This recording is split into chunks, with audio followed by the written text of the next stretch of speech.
7年，宣武军节度使朱温篡唐，建立后梁，统治中国289年的大唐王朝正式灭亡。自此，中国历史进入了纷乱不休、民不聊生的5代10国时期。公元923年，河东节度使李存勖攻灭后梁，建立后唐。短短13年后，新的河东节度使石敬瑭以割让燕云16州为代价，向契丹借兵，攻灭后唐，建立后晋。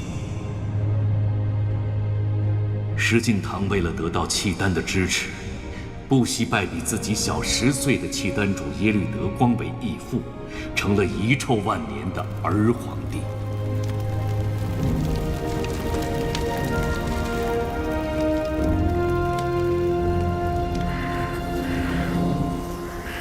连年战乱，田地荒芜，礼崩乐坏。后晋天福年间，关中大旱，饿殍遍野，征粮的铁蹄踏破村落，如同诗人韦庄诗中所记：“六军门外已将失，100万人家无一户。”张义军节度使张彦泽太尉军令安定县，所进诸户，每户数均资1担，粮食不够，用肉来凑。不要！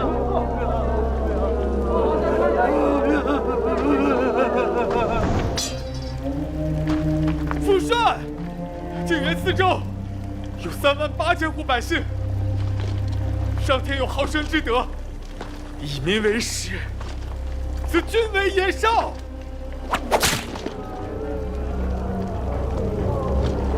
没用的货，老子咋养出你这样的窝囊废？你杀还是不杀？再不杀，老子就杀了你当军粮。儿子的命是父亲给的，父亲要杀就杀，只求父亲能饶了这些无辜的百姓。大郎，你既见不得他们吃别人的肉，便割了自己的肉，喂饱他们。佛祖，我儿慈悲，与效仿你，割肉以示同袍。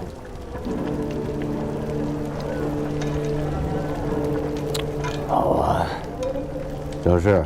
不想在。放了他。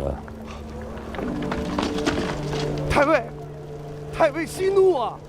大衙内天性纯孝，还请太尉开恩呐！我不止这一个儿子。经元军上二郎，皆是我的骨肉。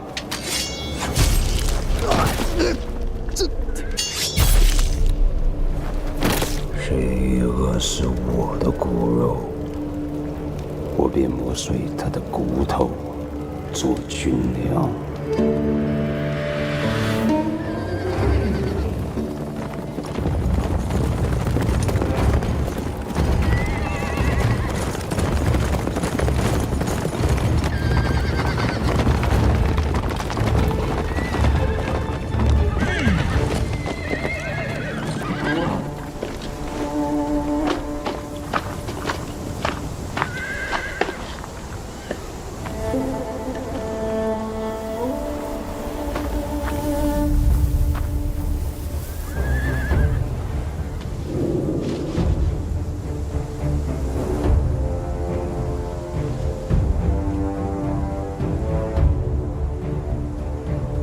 把天子赐的荆节取出来。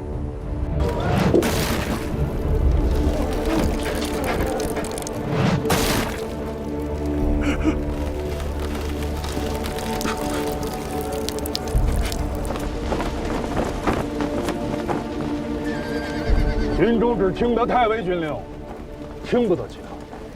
如今太尉不在营中，便是天王老子来了，也得在这儿乖乖候着。还请这位兄弟知晓通报，侍卫亲军副都虞候赵弘殷持节在此，只为提调张义军、节度长书记张氏回宫勘问。天子诏令，不得轻忽啊！天子，他说天子，认识吧？认识。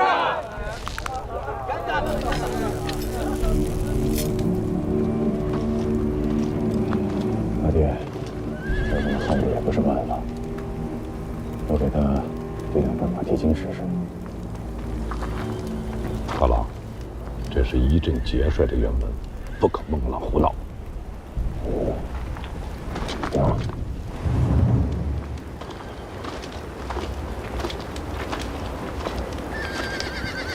两位哥哥，请啊！小弟有一事不明，想请教哥哥。小弟听说，面节如面君，天子经节当面，三军俯首，将胜屈膝，怎么到了此地，却改了规矩？你这小子，好不识趣儿！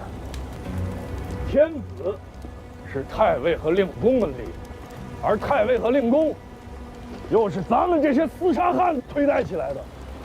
也便是说，咱们这些臭丘巴是令公和太尉的恩人，也便是天子的恩人。你们说是不是啊？是。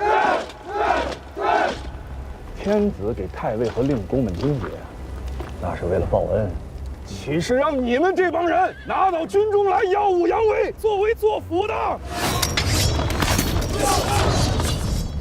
都别动！听你们哥哥的话，不要乱动。弟弟我气力小，手也不稳重，我伤了你们哥哥的性命。请张义军节度使张书记张氏出来，天子有话要问。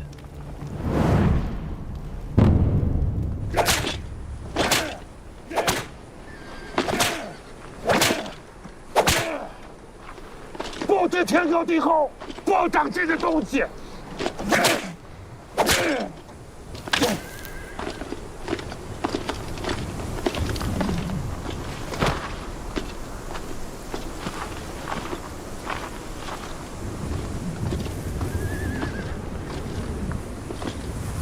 你是张氏，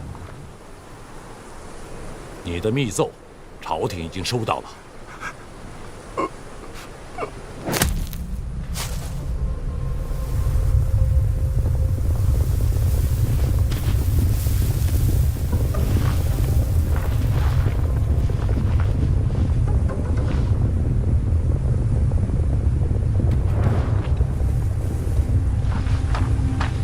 阿爹，阿爹，有追兵，听题声，至少一个队。带上他，走。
我是侍卫亲军马步军副都虞候赵弘殷，回京复命，速开城门。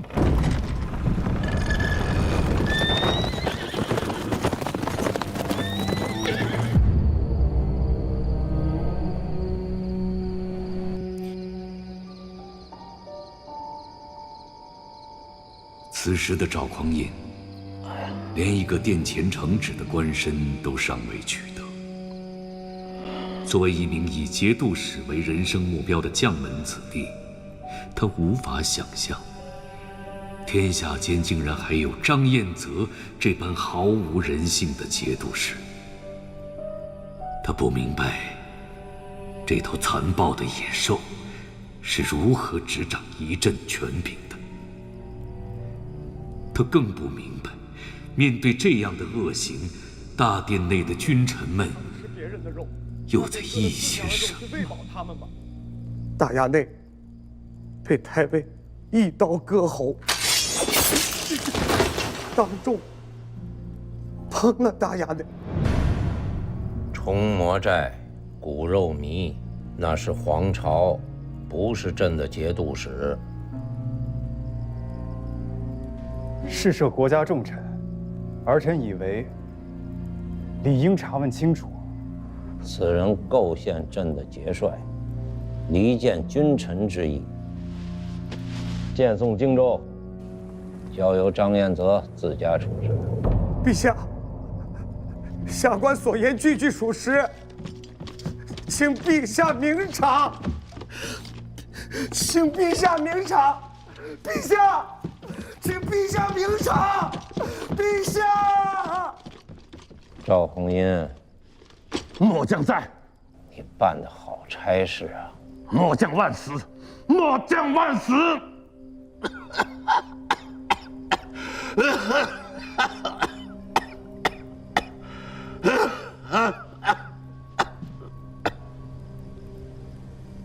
你也是同光元年当差的老人了，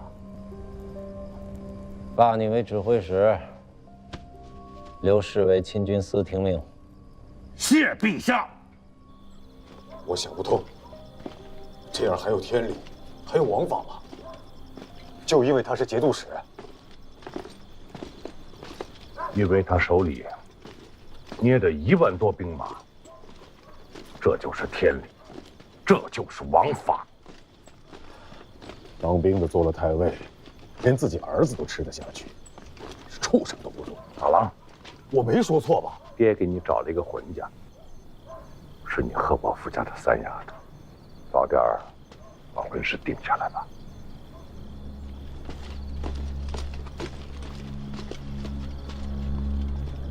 朕一向诚信守义，契丹出于道义救了朕，那朕就应该诚信守约来报答。现在安重荣要打契丹，是想陷朕于不义，这仗是不能不打了。兵马未动，粮草先行。顺国节度使杜重威境内扩谷得100万户，只商报30万，其余皆入私囊啊！吴越国的共赋已经在路上了。对，朕还有吴越国。吴越国东面临海，南面与闽接壤，其余国境皆被强邻南唐包围。为求存续，吴越前世世代奉行善治中国之策，向中原王朝称臣纳贡，以保境安民。中原政权已借此在东南牵制南唐。在此战略之下，吴越国专注内政，发展民生，在乱世中维持了一段相对稳定的时期。去岁在建州，大军没了粮草，惨遭败局，成万的兄弟死在了那里。我们这些活着的弟兄就是想不通，中原那个丢了燕云16州的儿皇帝一句话，大王就把粮草都送了过去。为何我们讨个饭吃，兄弟们都不得歇着？这是何道？外甥日子过得久了，长脾气了，竟敢在这里妄议大王的教命。同郡参见胡令公。老令公这话，我等可担待不起。亡命惶惶，谁敢轻忽？只是为了替去载出生入死的弟兄，讨要一些赏赐而已，才得与大郎君分说明白。老令公是军中元荣，此中的情弊，自然是晓得的。你是天福2年部的军纪，今年也有65了吧？回老令公的话，末将是7月的生日，全马齿66了。当年徐载寺之乱，惹得先王好生狼狈啊！还是当今大王为父分忧，去宣州田家，做了上门女婿，这才收拾了首尾。我记得那时候，府上人人为难，不肯跟从。大王去宣州的时候，身边只带了你一个长随。往事一一，死之令人唏嘘啊！替大王分忧是咱们做臣子的本分。你是个忠心的，自然不会让主上为难。将周平剥去衣甲拖出去，斩了。哎，老令公，哎，大老君，大老君，末将不服，末将不服，大老君。令公。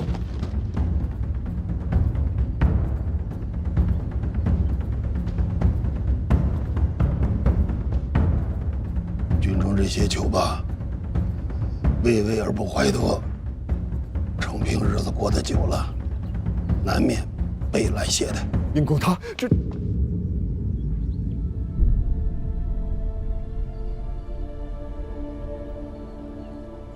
大王既许了你兵权，郎君不可妄自菲薄。是。你看着胡进思把周平给杀了。事情发生太突然，儿臣来不及阻止。周平当年跟着姑去田家的时候，姑曾允诺过他，若是能活着回去，此生定护他周全。周平聚众讨要赏赐，祸乱军心。吾素王遗训，勿伤手足。兄弟之情，断了手足，难再续。传我的令，开内库，厚葬周平，连夜补发赏赐。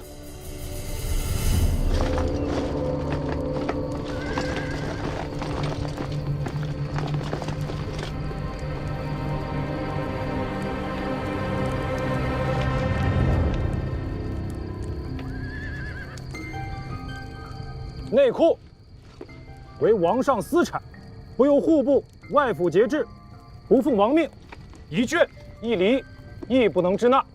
职责所系，请记移，恕末将无礼。都将须看清楚了，这可是大王手教。末将粗鄙，便不得硬要真伪。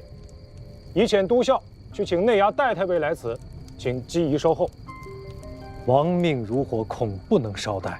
便不得真伪，请恕末将不能奉教，得罪。戴太尉不到，但有1人进得门前10步，就地格杀。到。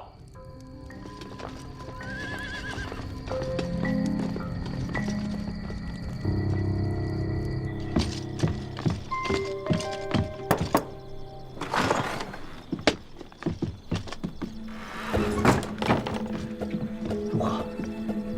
用戴太尉的名义暂时瞒住了。若来的不是沈文启，万事皆可推他。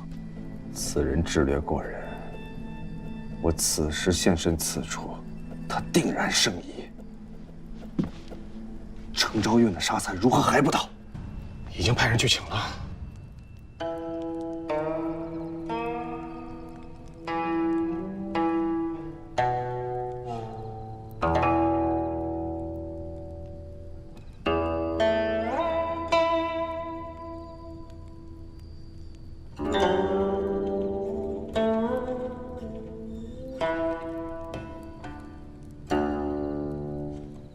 事发猝然，都将都监潘东主如大旱之盼甘霖，还望东主随下官速速进宫。库里没有足数的纯色绢帛，过去了也变不出来。东主，此事干系天大，若被人揭了盖子，不要说下官、都将、都监，便是几位太尉都难逃罪责。都将何能独善其身？纯色的不够，杂色的凑齐便是。去吧。那杂色的能凑齐吗？菲律和殿青都凑上的话，当时能凑齐。只是那还只是个屁呀！现在都已经火烧眉毛了，哪还有那么多顾虑？打开药饼、药丁、药物3间库房，准备好木箱子。诺。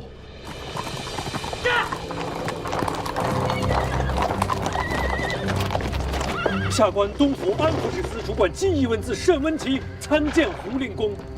何成勋呢？快出来！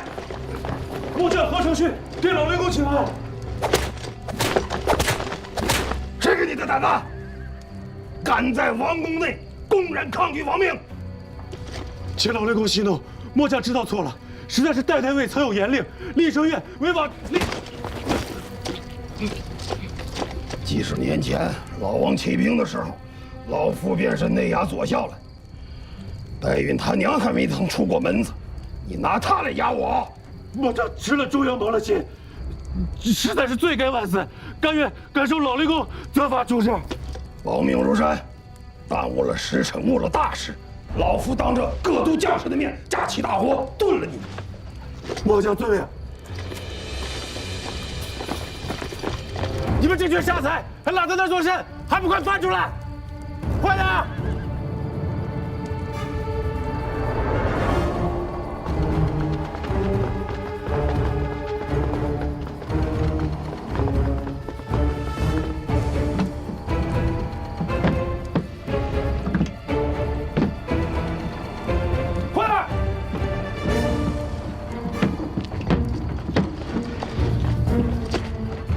末将早已准备齐当，不敢误了申记一公事。何都将，本官未曾入库亲自拣选，收据回执要缓些时候给你了。末将醒得，公事要紧，收据回执，不劳申记一辛苦。3日之后，末将自己登门去取。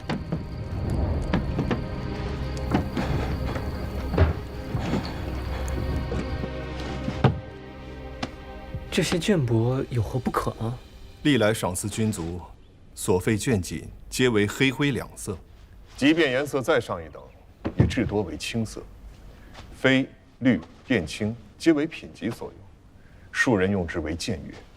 也是，5品以上服绯，6品、7品服绿，8品、9品为靛青。其一，历来赏赐皆为纯色，此番兑换杂色，殊为有异。其二，下官手持王命，而其竟敢抗命，一直拖到胡令公亲来，这才领命，其胆大妄为，令人诧异。其三，历来出赏都是各衙司入库拣选，自行包裹装箱运，他却没容下官入库，直接装好送了出来，平白搭上几百个木箱子，这些可都是要在账面上销账的，难不成这些箱子钱他自家垫了？其四，历来出赏都是出账即签收据，他却连凭证都没当面要，口称日后自己来取。此事虽然方便，却不合规矩。事情明摆着，这是闹了家贼了。到底怎么回事？实在是末将吃了猪油，蒙了心。这等唬了外人的鬼话，说给沈文琪听听也就罢了，拿来搪塞老夫，你当真是活得不耐烦了？内衙诸军向来是太尉管着，如今平白冒出个内外马步诸军都统军使来，未曾知会太尉，便要打开内库。末将也是心中惶恐，忧心坏了太尉的军法规矩，这才做下了糊涂事。你半分都不糊涂，你是聪明的过了头。统领亲卫第一都不过2年的光景，你便在西湖边上置了2处3进的院子，去了酒房妾室。你当老夫眼睛瞎吗？末将实在不敢欺瞒老太尉，任都将以来，受了外官不少消遣，只是有2条，只手不敢有亏，营中粮饷不敢克扣空额。若是犯了这2条，末将情愿万箭穿心。敢不敢？犯不犯？不是你这张利口说了算。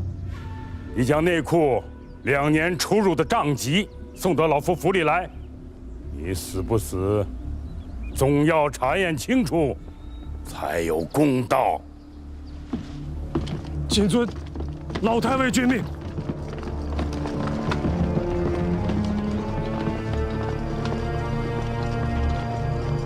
欺上瞒下，鸡鸣狗盗。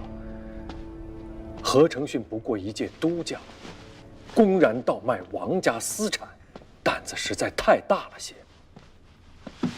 内库资助绢帛珍宝万千，都是寻常人家难得一见的东西，但凡流入市面，东西两府各处州县地方官吏岂能无所察觉？如何能做得滴水不漏，上下不闻？大郎兄，如玉公，这箱子你们可曾见过？这箱子怎么了？官府藏运绢帛用的都是大箱子吧？东府库藏所用的箱子，皆是长宽3尺见方的大箱子，确实未曾见过这等长3尺、宽1尺的小箱子。这就对了，这小箱子我却常见。西府城中18家挂山月社招牌幌子的门面铺子，所售卖布匹、绢帛，均用的是这等小箱子。九老，此事干系非小，你切莫卷进来，开开心心的当鱼帐子便好了。小弟醒得了。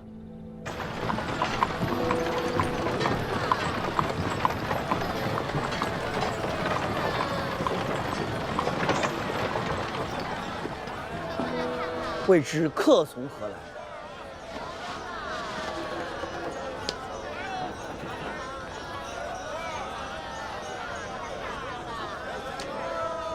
我家东主已在听雨轩恭候大东主多时，请大东主移步。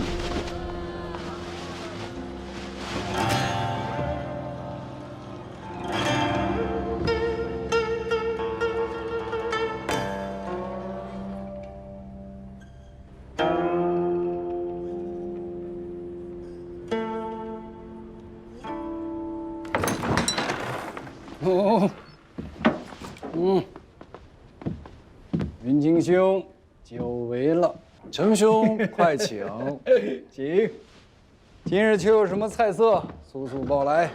启禀东主，上一遭试过一次厨的鱼虾小丝，却也请来了，颇费了小人一番心思。论及调制愉快的刀下功夫，楼里的鸡年老厨却不及这小鬼头之万一。今日大东主登临，正好让他好生伺候一番。口腹上的事，我跟云清兄都不甚在意，人要妥当，这才是大事。东主宽心，那小厮惯常在鱼肆码头厮混，许多老鱼子都识得，是知根知底的本地人。罢了，下去吧。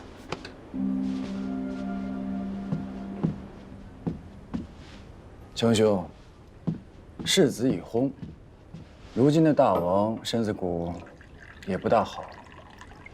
试问这萧墙之内，哪位王子出头啊？前王诸子，以大郎君声望最隆，三郎君兵权最盛。